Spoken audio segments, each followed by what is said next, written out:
Good morning, பிள்ளைகள். நாங்கள் இன்றைக்கு எமது உணவு என்ற அழகுல Good morning, Miss. Good morning நாங்கள் இன்றைக்கு எமது அழகு என்ற அழக பார்ப்போம்.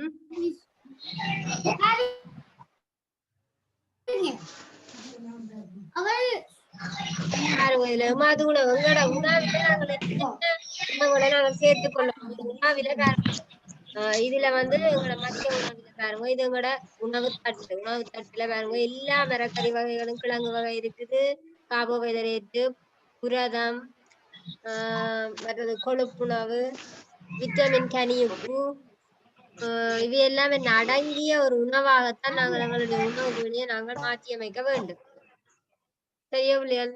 மிகவும் சத்துள்ள உணவுகளை நாங்கள் உண்ணுதல் வேண்டும்.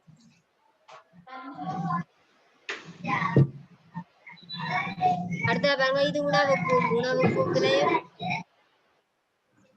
அதிக அளவுல சேர்க்க வேண்டியதுல இருந்து எதை குறைவாக நாங்கள் சேர்க்க வேண்டியது என்பது சரியானது இதுல காட்டப்பட்டிருக்கு.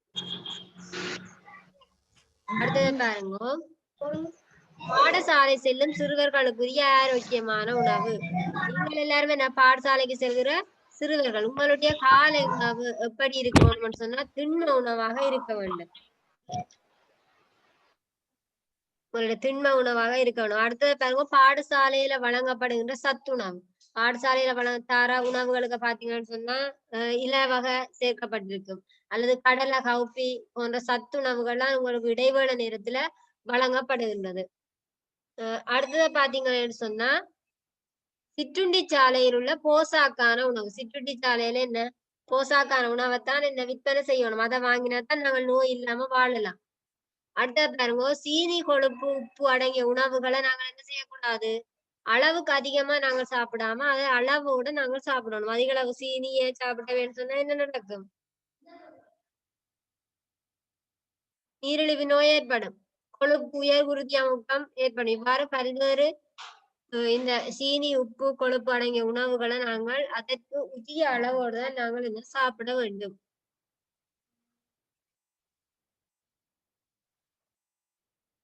அடுத்த பாருங்க, உங்களுடைய 3 வேளை உணவையும் நாங்கள் தவறாம சாப்பிட வேண்டும். காலை மேல சாப்பிட வேண்டும், மதியம் சாப்பிட வேண்டும், இரவு சாப்பிட வேண்டும். சரியா பிள்ளைகள்? காலை உணவை நாங்கள் என்ன திண்ம உணவா சாப்பிடுவோம். மதிய உணவு என்ன சாப்பிடுற நீங்கள் மதியத்துல?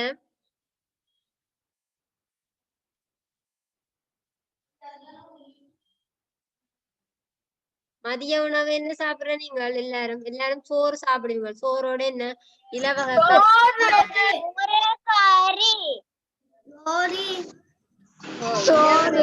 நாங்கள் சேர்த்துக்கொள்ள வேணும். மதிய உணவில் இலவகை சேர்க்கணும், கிழங்கு வகை சேர்க்கணும், அதுக்காக கொழுப்பு வகை, புரத வகை, இவ்வாறான உணவுகளை நாங்கள் அளவில சேர்க்கணும். எந்த அளவுங்களுக்கு தேவையோ அந்த அளவுக்கு ஏற்ற மாதிரி உணவு அளவுக்கு ஏற்ற மாதிரி நாங்கள் சேர்த்துக் கொள்ள வேண்டும். அடுத்தது நாங்கள் 3 வேளை உணவுகளின் போது கீரை வகைகளை நாங்கள் சேர்த்துக் கொள்ள வேண்டும். என்னென்ன கீரை வகைகளை நீங்கள் சேர்த்துக் கொள்றீங்க? என்னென்ன கீரை வகைகள்? காரணக்கீரை, பொன்னாங்கானி, வல்லாரை, தூதுவளை, இவ்வாறான இலை வகை அதாவது கீரை வகைகளை நாங்கள் உண்ண வேணும். அடுத்த நல்ல வேளை உணவுன்னு சொன்னா சகல போசனை கூறுகளையும் கொண்ட நிறை உணவு ஆகும். நிறை உணவு என்னென்ன இருக்கு? நிறை உணவு எல்லா வகையான சத்துக்களும் என்ன இந்த பால் முட்டையிலையும். அதனாலதான் அதை நாங்கள் நிறை உணவு அல்லது பூரண உணவு சத்துணவுன்னு சொல்லி நாங்கள் அவற்றை சொல்லுவோம். அடுத்த பாருங்க, கார்போஹைட்ரேட், புரதம், கொழுப்பு, விட்டமின் கனியுப்பு என்பன அவசியமாகும். எங்களுடைய உணவுகள்ல இவையே நாங்கள் சேர்க்கணும். இந்த போசனை கூறுகள் கார்போஹைட்ரேட், புரதம், கனியுப்பு, நீர் என்பன, விட்டமின்கள், கனியுப்புகள், நீர் என்பன அவசியம். நாங்கள் எங்களுடைய உணவை நாங்கள் புரதம், கொழுப்பு, விட்டமின், கனியுப்பு. அடுத்தது பாருங்க எங்களுடைய போசனை கூறுகளின் முக்கியத்துவம். போசனை கூறுகளினுடைய முக்கியத்துவம். உடலுக்கு சக்தியை தாரது என்ன? கார்போஹைட்ரேட், அதாவது மாப்பொருட்கள். உடலுக்கு சக்தியை தாரது கார்போஹைட்ரேட், அதாவது மாப்பொருள் சொல்லுவாங்க. அடுத்த பாருங்க உடல் வளர்ச்சியை தாரது எது? புரதம். புரதம் அடங்கிய உணவுகளாலதான் எங்களுடைய உடல் வளர்ச்சி அடையுது. அடுத்த பாருங்க உடலை நோயிலிருந்து பாதுகாப்பு பெறும். உடல் நோயிலிருந்து பாதுகாப்பு பெறுகிறதுக்கு என்ன? விட்டமின்களும் கனிவுப்புகளும் உதவுகின்றன. ஆகவே எங்களுக்கு போசனை கூறு முக்கியம் இல்லையோ? எங்களுடைய உடலை பாதுகாக்குது, உடலை வளர்ச்சி அடைய செய்யுது, உடலுக்கு சக்தி தருது. ஆகவே எங்களுக்கு என்ன? இந்த போசனை கூறுகள் மிகவும் முக்கியத்துவம் வாய்ந்தவை.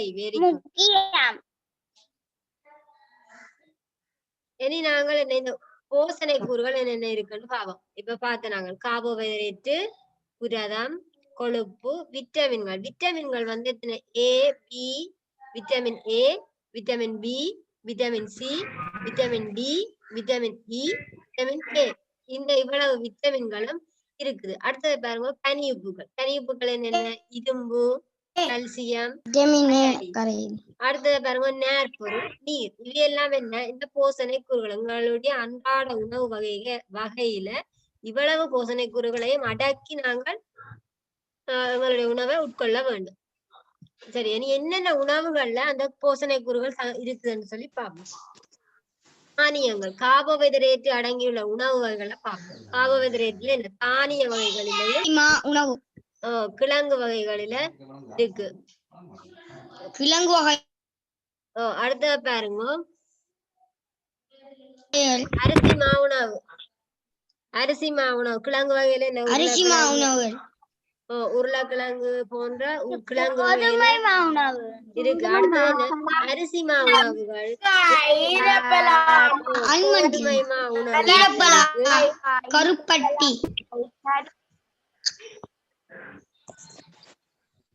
பலாக்காய், ஈரப்பலா, கருப்பட்டி. இவற்றில எல்லாம் என்ன? போசனை கார்போஹைட்ரேட் அடங்கி இருக்கிற உணவு வகைகள். சரி, இனி அடுத்தது நாங்கள் புரதம் அடங்கி இருக்கின்ற உணவு வகைகளை பார்ப்போம். புரதம் என்னென்னத்துல அடங்கி இருக்குன்னு சொல்லி. கருப்பில இருக்குது. வேற என்ன? சோயா, அவரை, கடலை, கோஞ்சி, பால், மீன், முட்டை, இறைச்சி. பாத்தீங்கன்னு சொன்னா முதல் நாங்களே இந்த பால், முட்டை நிறைய உணவுன்னு சொன்னாங்க. ஆகவே அதுல என்ன இருக்கு? பால முட்டையிலேயும் அனைத்து போசனை கூறுகளும் இருக்கு. அதனாலதான் அதை நாங்கள் நிறை உணவு, அதாவது பூரண உணவுன்னு சொல்லுவோம். இதுலயும் பாத்தீங்கன்னு சொன்னா இந்த புறத்துல பருப்பு. குழந்தைகளுக்கு நாங்கள் என்ன?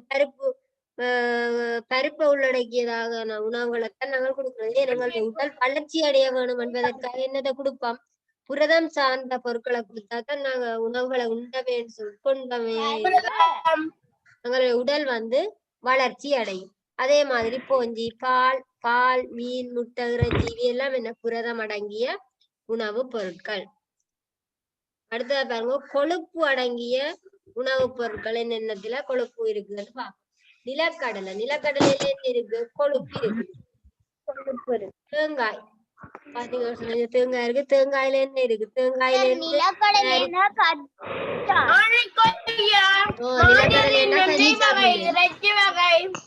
அடுத்தது என்ன? ஆனை கொய்யா. இதுல பாத்தீங்கன்னா பாத்துக்கொள்ளுங்க. அடுத்தது என்ன? மாயரி, எண்ணெய் வகைகள். அடுத்தது என்ன? இறைச்சி வகையில அதிக அளவு கொழுப்பு,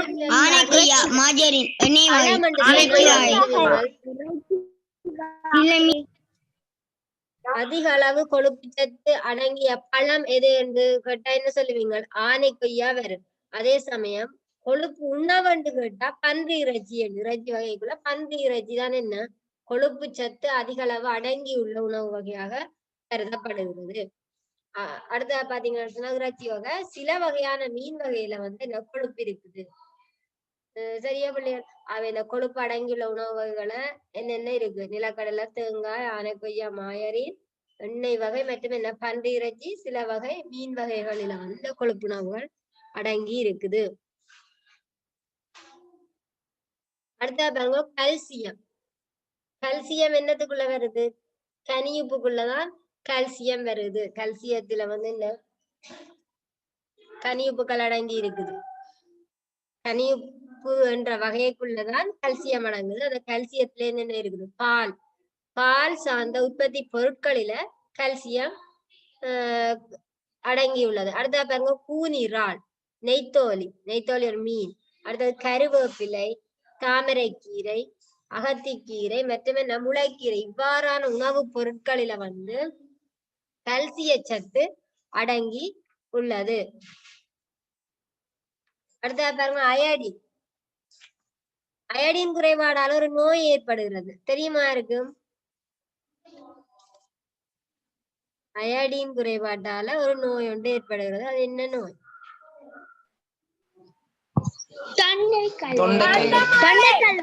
வெரி குட். தொண்டை கடலை என்று சொல்றது, கண்டமாலை என்று சொல்றது, கண்ட கடலை என்று சொல்லலாம். கண்டமாலை என்று சொல்லலாம். கண்டமாலை சொல்லலாம்.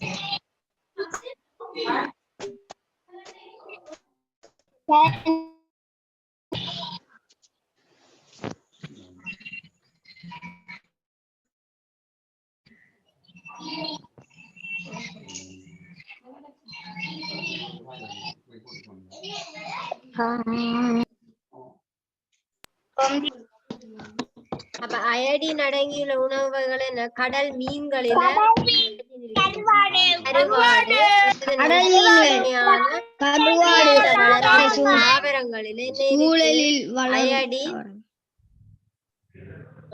அயோடின் இவ்வாறான அயோடின் அடங்கியிருக்கு இவ்வாறான உணவுப் பொருட்களில்.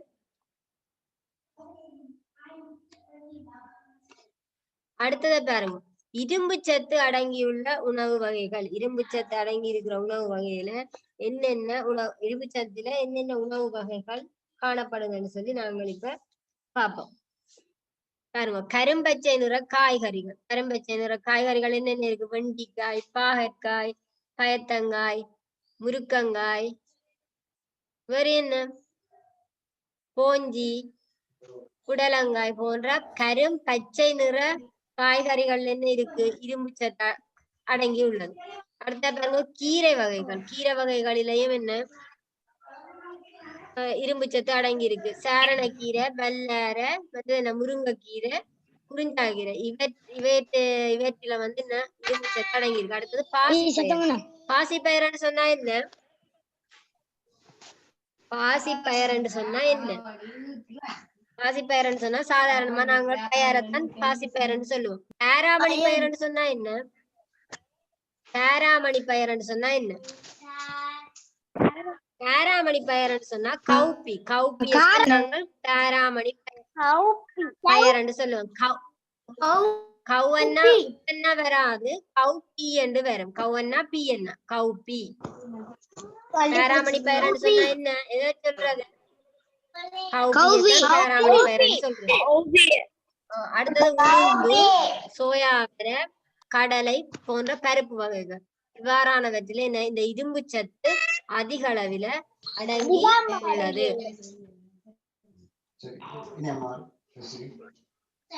தெரியவில்லை. அடுத்தது வந்து நாங்கள் என்ன விட்டமின்கள். விட்டமின்கள் இருக்குது. என்னென்ன விட்டமின்கள் இருக்குதுன்னு சொன்னா விட்டமின் ஏ இருக்குது, விட்டமின் பி, விட்டமின் சி,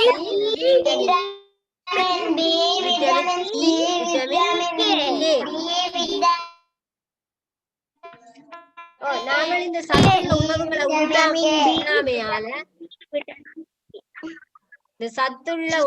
உண்ணாமையால ஏற்படுகின்ற vitamin A, vitamin B, carbohydrate நாங்கள் உண்மையிலேன்னு சொன்னா உங்களுக்கு என்ன நோய் ஏற்படும்?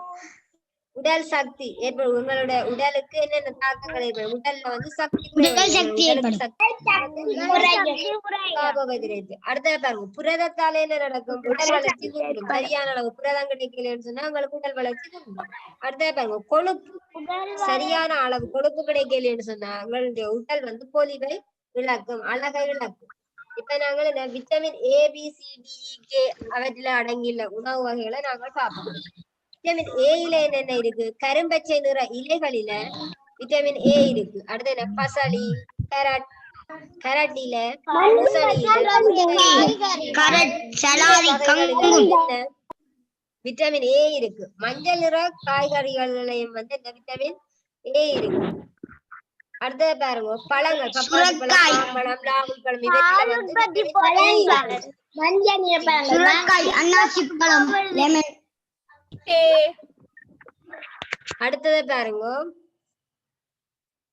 Vitamin B. விட்டமின் பியிலையும் பொதுவாக கரும்பச்சை நிற இலவகைகள்ல வந்து விட்டமின் ஏ, பி, மற்றது இரும்பு சத்துக்கள்ல வந்து காணப்படுது. அதே மாதிரி தான் அடுத்தது பாருங்க வெண்டிக்காய், போஞ்சி, பீட்ரூட் கிழங்கு போன்ற மரக்கறிகள்ல காணப்படுது. அடுத்தது வந்து என்ன பசலி, முளைக்கீரை, கறிவேப்பிலை இவற்றிலும் இது காணப்படுது. அடுத்தது பாத்தீங்கன்னா பழங்கள், என்னென்ன பழங்கள்ல விட்டமின் பி இருக்கு. வாழைப்பழம், அன்னாசி, அவரை வித்து, அடுத்த போன்றவற்றில காணப்படுகிறது. மற்றது என்ன பாசிப்பயறு, உளுந்து, சோயா அவரை, நிலக்கடலை இவற்றிலையும் வந்து விட்டமின் பி காணப்படுது. அடுத்தது பாத்தீங்கன்னு சொன்னா விட்டமின் சி. விட்டமின் சில என்ன இருக்கு, பல வகைகள்ல இருக்கு. அதாவது நெல்லிக்காய், கொய்யாப்பழம், மரமுந்திரி பழம் போன்ற தோடை வகை இருக்கு. சரியா, தோடை வகைகள்ல என்ன விட்டமின் சி. புளிப்பு சுவையுடைய பழங்களில வந்து விட்டமின் சி தான் காணப்படுது. அடுத்த பாருங்க விட்டமின் டி. விட்டமின் டில வந்து என்ன இருக்கு, மீன் எண்ணெய், அடுத்தது முட்டை, பால் இவற்றில வந்து என்ன விட்டமின் டி. அடுத்த விட்டமின் இ கேல பொதுவாக அனைத்து உணவுகள்லையும் என்ன இருக்குன்னு சொன்ன நான் பாலும் முட்டையிலையும் வந்து அனைத்து போசனை கூறுகளும் அடங்கி இருக்குன்னு சொல்லி சொன்னேன். இப்ப நாங்கள் என்னென்ன போசனை கூறு இருக்குன்னு பார்த்து நாங்கள் எங்களுடைய உணவு வேலைகள் பார்த்து நாங்கள் என்னென்ன வேலை இருக்கு, 3 வேலை இருக்கு. காலை, மதியம், இரவு சொல்லி 3 வேலை இருக்கு. பாடசாலைகளுக்கு செல்லுகின்ற சிறுவர்களுக்கான சத்துணவு எப்படி வழங்கணும்னு சொல்லி அதை பார்த்து நாங்க. அடுத்தது இவ்வாறான போசன கூறுகள்ல என்ன இருக்குன்றதை நாங்க பாத்துறாங்க. எங்களுக்கு உணவின் முக்கியத்துவம், எங்களுக்கு என்ன உடலுக்கு சக்தியை தாருது எது, உடலுக்கு சக்தியை தாருது எதுன்னு பார்த்து நாங்கள் உடலுக்கு சக்தியை தருவது என்ன காபோவை தரேத்து. உடலுக்கு வளர்ச்சியை தாரது என்ன, உடலுக்கு வளர்ச்சியை தாரது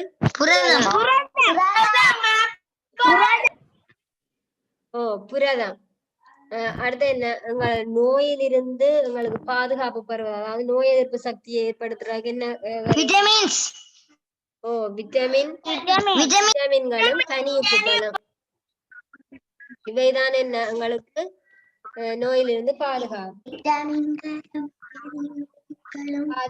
பெறும். அடுத்த பாருங்க நீங்கள் இப்ப முதல் 4ஆம் ஆண்டுல படிச்சிருப்பீங்க, உணவு தட்டு படிச்சிருப்பீங்க. உணவு தட்டுல என்ன ஒன்றுக்கொண்டு சார்பாக அவை என்ன வெவ்வேறான அளவு உணவை நாங்கள் கொள்ள வேண்டும். சரியா பிள்ளைகள்? அடுத்த பாருங்க விட்டமின் ஏ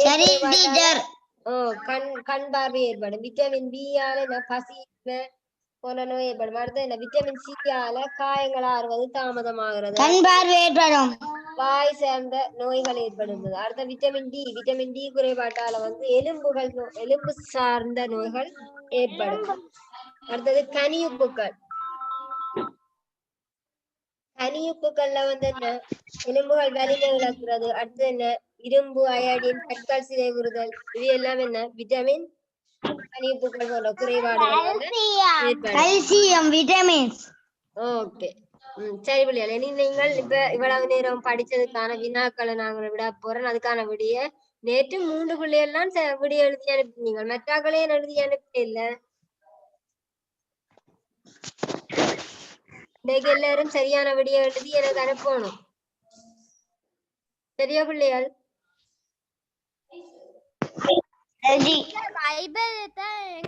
வைபர் இல்ல, வாட்ஸ்அப் தான் எங்க கிட்ட இருக்கு. உங்க வாட்ஸ்அப் நம்பர் கொஞ்சம் தரீங்களா? வாட்ஸ்அப் நான் பாவிக்கிறேன் இல்ல பிள்ளைகள்.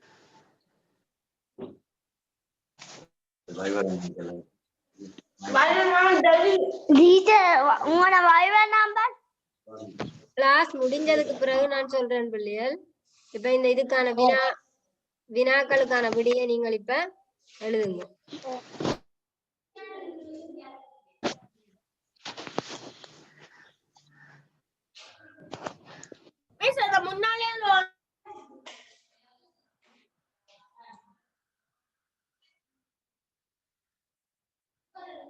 முதலாவது வினா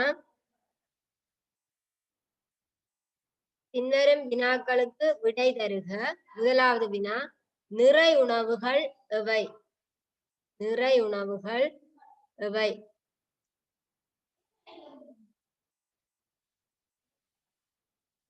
இரண்டாவது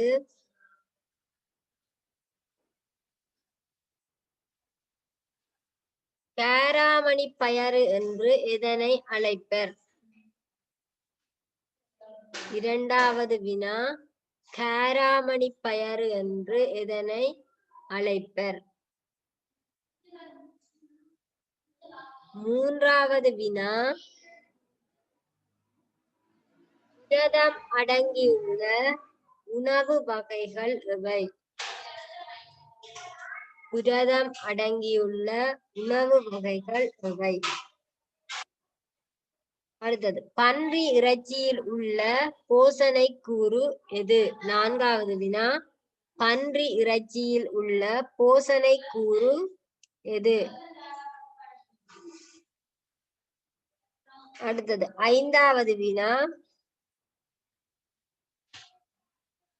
உடலை நோயிலிருந்து பாதுகாக்கும் போசனை கூறுகள் எவை? இது உடலை என்று வரணும் பிள்ளைகள். இதுல உடல் என்று இருக்குது.